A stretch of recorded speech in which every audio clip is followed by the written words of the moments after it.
Howdy, it's John. Today I'm going to talk about the book Fuel the Fear, Do It Anyway by Susan Jeffers. Mike Selker brought it in last week and shared it with us, and I thought it was really profound, our discussion, especially around that. The idea that our knee jerk very often is no.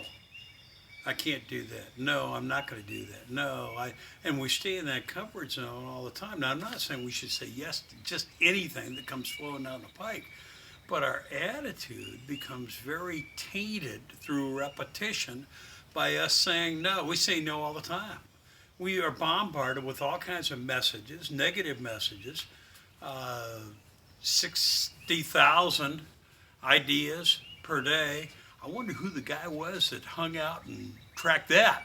That's an interesting statistic, isn't it? And most of those ideas are negative. Well, we need to control our reaction, like Viktor Frankl talked about. The stimulus comes in, we can control that. That is really our true freedom. That is the truest freedom that we have, the ability to control make our reaction more responsive. And if we do it over and over again, of course, that becomes our new habit, our new behavior. We become black hat thinkers. We become negative thinkers and continue to say no rather than I can do all things through him who gives me strength. Or all things work together for good for me.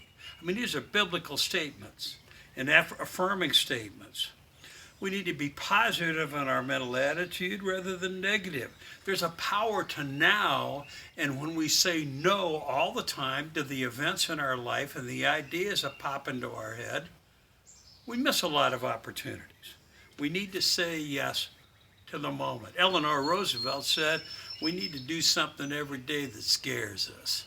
I think that's an interesting thought.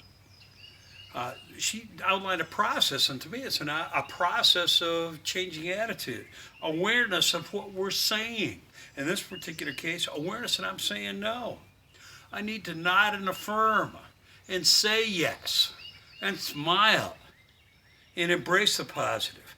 I need to relax and embrace the fact that all things work together for good for me because they do.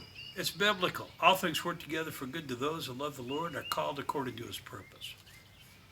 They work together. That doesn't mean that individual event is that good. It might be a terrible, challenging adversity, but it's going to work together for good for me in the long run. And realize, finally, I need patience because change takes time. I've got to be disciplined and stay after it, which will be the next thing that I'll talk about later. Say yes. That's what I got